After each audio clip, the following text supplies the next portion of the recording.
কচ্ছপের মতো। আর দেখি আমাকে। আমরা পৌঁছে গেছি। কিরে ধাক্কা দিচ্ছিস কেন? আমায় ক্ষমা করে দে। আই দাদা ওরা কি করছে রে?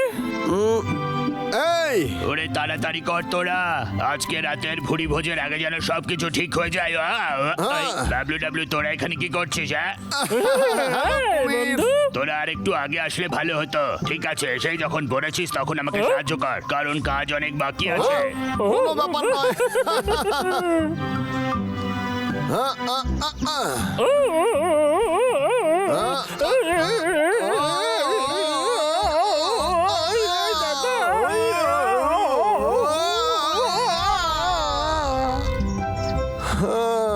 কি বললি?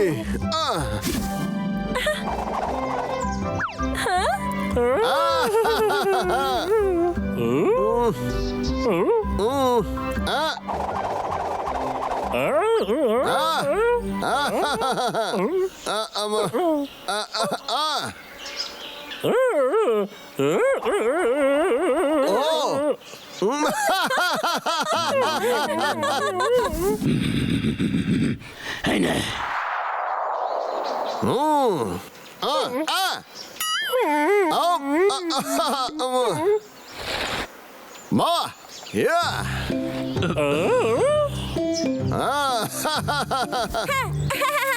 এই দেখ,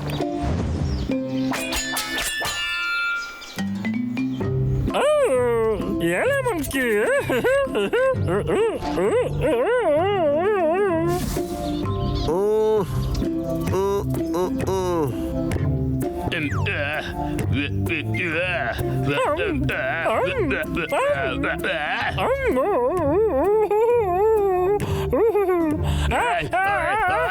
তারা বলছি এক্ষুনি আয় এদিকে।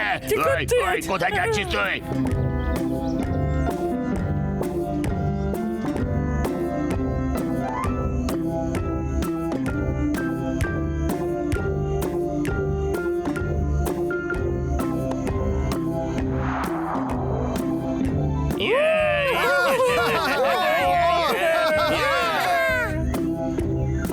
সব কাজ শেষ হয়েছে, আমরা নতুন বছরের ডিনার মোমো আসার পরেই শুরু করব।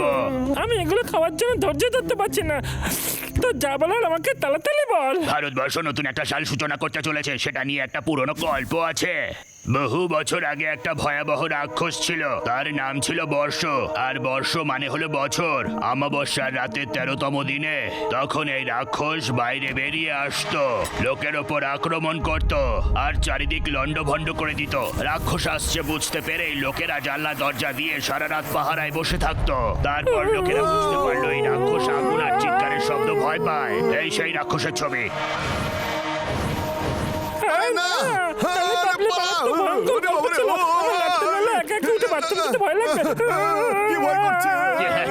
ভীতু ভাল্লুক তোরা, এটা তো শুধু লোকের মুখে শোনা একটা পুরনো গল্প।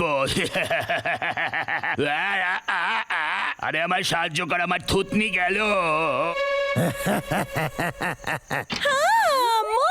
আমার কাছে কেকও আছে।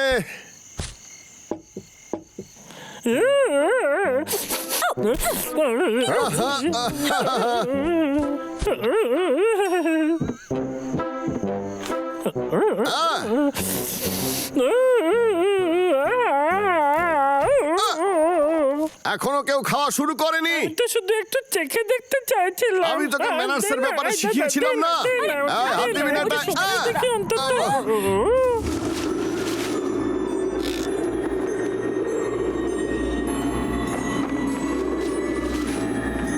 বন্ধুরা তোরা কি ওই অদ্ভুত শব্দ আমার তো মনে হচ্ছে কিছু হতে চলেছে। ভয় দেখাচ্ছ না? বলো সবাই। আরে অবাক ব্যাপার, এরকম জোরে হাওয়া কেন বইছে হঠাৎ? সব লণ্ঠনগুলো নিভে গেল। আরে সবাই গেল কোথায়? আরে তুই এখানে কি করছিস কুমির? এই তুই আমায় ভয় পাইয়ে দিয়েছিলি। যাক বাবা, আমি ভাবলাম কোনো রাক্ষস। বলে রাক্ষস? আরে রাক্ষস বলে কিছু হয় না রে বোকা। এই লণ্ঠনগুলো হাবার জন্য নিভে গেছে, ভয় পাস না তোরা। আমি এক্ষুনি মোমবাতি নিয়ে আসছি। এই ভীতু ভাল্লুকগুলো রাক্ষসকে ভয় পায়। আরে আমি মোমবাতিগুলো কোথায় রাখলাম? কুমির তো আমাদের ভয় পাইয়ে দিয়েছিল, মনে হচ্ছিল ওই যেন রাক্ষস।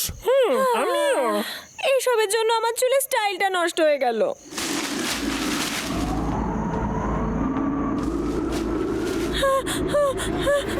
এটা হাওয়ারই আওয়াজ, তাই না? এই কুমির, এগুলো তোরই কাজ না।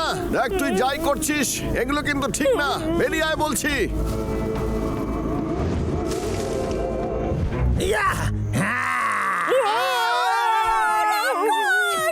কেউ বাঁচা! বাঁচা কেউ!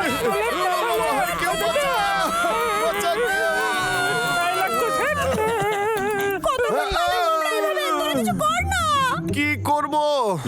বন্ধুরা, আমাদের এক্ষুনি এখান থেকে চলে যেতে হবে। আমি একটা ভয়ানক কিছু দেখেছি।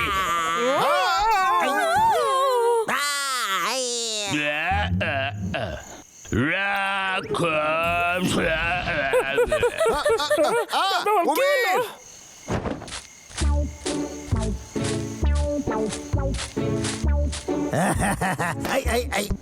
এই ওর গায়ে হাত দিবি না। অসভ্য রাক্ষস।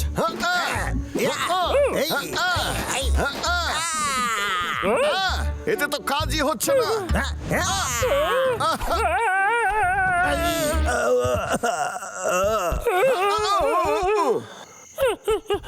আমি বাবার কাছে উঠে বলি,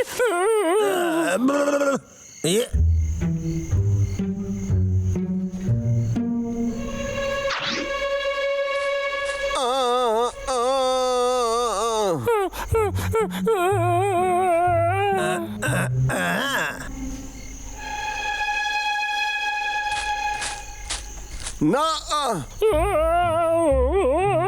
না, রাক্ষস তো বন্ধুকে খেয়ে ফেলবে। এবার আমি কি করি?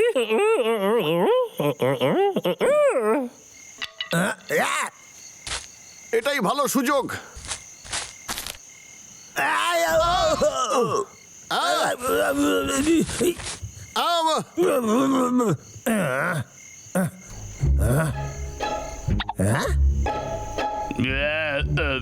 ওই রাক্ষস! চুপ কর। ওই রাক্ষস, গল্পটা তাহলে সত্যি হয়ে গেল? না, আসলে এ হলো বদমাইশ কেসটা। কেসটা?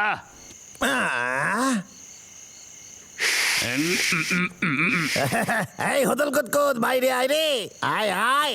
যখন ও কাছে আসবে আমরা ওকে আক্রমণ করব, ঠিক দাঁড়া, আছে? ওর কাছে বন্দুক আছে। তাড়াহুড়ো করে কোনো ভুল কিছু করে ফেলিস না। আরে তোরা পালিয়ে কোথায় যাবি রে?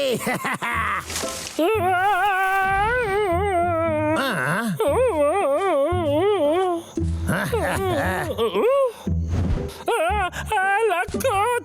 আরে বাবা রে! আরে বাবা রে, এবার আমি কি করলি? আজকে আমার হাত থেকে তোদের কেউ বাঁচাইতে পারবে না রে।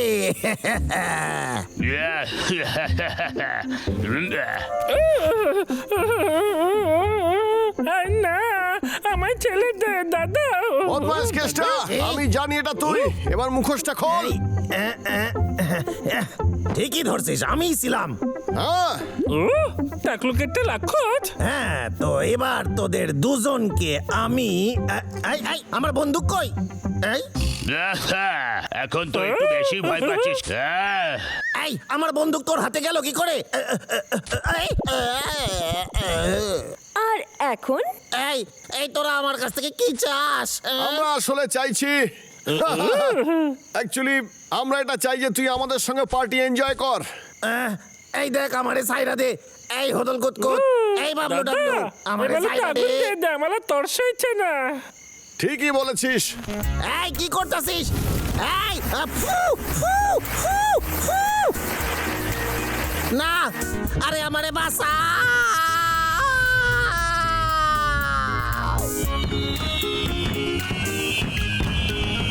বাহ, কি সুন্দর!